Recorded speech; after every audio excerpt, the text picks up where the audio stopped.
লক্ষ্মীর ভান্ডারের পর যুবসাথী ভোটের মাস্টার স্ট্রোক মাননীয়ার। দিন কয়েক আগেই রাজ্য বিধানসভায় বাজেট অধিবেশনে অন্তর্বর্তী বাজেট পেশ করল রাজ্য সরকার। আসন্ন বিধানসভা নির্বাচনের ঠিক আগে এই বাজেটে কয়েকটি জনমুখী প্রকল্পের ঘোষণা করেছিলেন অর্থ প্রতিমন্ত্রী চন্দ্রিমা ভট্টাচার্য।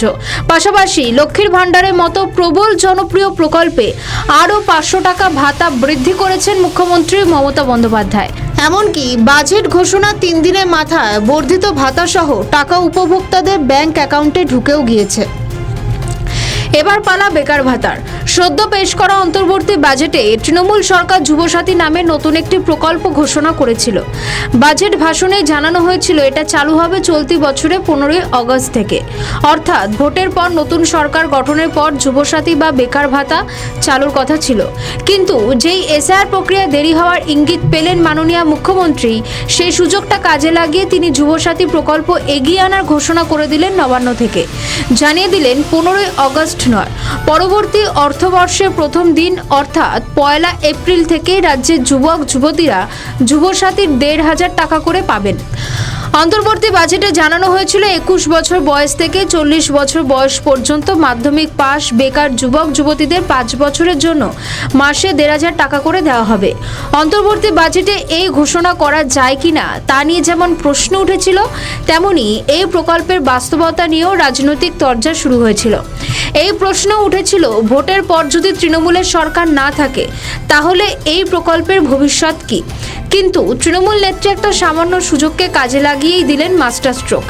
যেই তিনি জানতে পারলেন আগামী 14ই ফেব্রুয়ারি চূড়ান্ত ভোটার তালিকা প্রকাশিত হচ্ছে না, আরও কিছুদিন সময় লাগবে, সেই সুযোগেই তিনি জানিয়ে দিলেন 15ই আগস্ট নয়, যুবসাথী বা বেকার ভাতা তিনি 1 এপ্রিল থেকেই চালু করে দিচ্ছেন। এর জন্য রাজ্য সরকার রাজ্যের 294টি বিধানসভা কেন্দ্রে একটি করে ক্যাম্প হবে আগামী 15 থেকে 26শে ফেব্রুয়ারির মধ্যে। সেই ক্যাম্পগুলিতে অফলাইনে ফর্ম ফিল আপ করে জমা করতে হবে। তাহলেই 1 এপ্রিল থেকে নথিভুক্ত বেকার যুবক যুবতীদের ব্যাংক অ্যাকাউন্টে ঢুকে যাবে কর করে 1,500 টাকা করে। বিরোধীদের প্রশ্ন, কারা কারা পাবেন, তারা যে বেকার সেটা কিভাবে চিহ্নিত করা হবে, কোন কোন কাগজপত্র জমা দিতে হবে সেটা নিয়ে কিছু বলা নেই।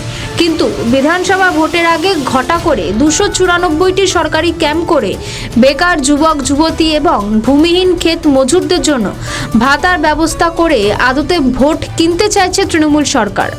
জনগণের করের টাকা বা সরকারি অর্থ অপচয়ের থেকে বড় উদাহরণ আর হতে পারে না। যদি মার্চে 2 বা 3 তারিখ ভোট ঘোষণা হয়ে যায় তাহলেই বা কিভাবে এই বিপুল অর্থ বরাদ্দ করা হবে সেটা নিয়েও প্রশ্ন তুলেছেন বিরোধীরা। কিন্তু তৃণমূল নেত্রী জানেন কেউ টাকা পাক আর না পাক, তিনি একটা মাস্টার স্ট্রোক দিয়ে দিলেন। এবার এটাই ভোট প্রচারে যুক্ত হবে লক্ষ্মীর ভান্ডারের সঙ্গে। আমাদের ভিডিও ভালো লাগলে লাইক ও শেয়ার করুন, কমেন্ট সেকশনে আপনাদের মতামত জানান। আরও ভিডিও পেতে আমাদের চ্যানেলটিকে সাবস্ক্রাইব করুন এবং প্রতি মুহূর্তে খবরের আপডেট পেতে প্রেস করুন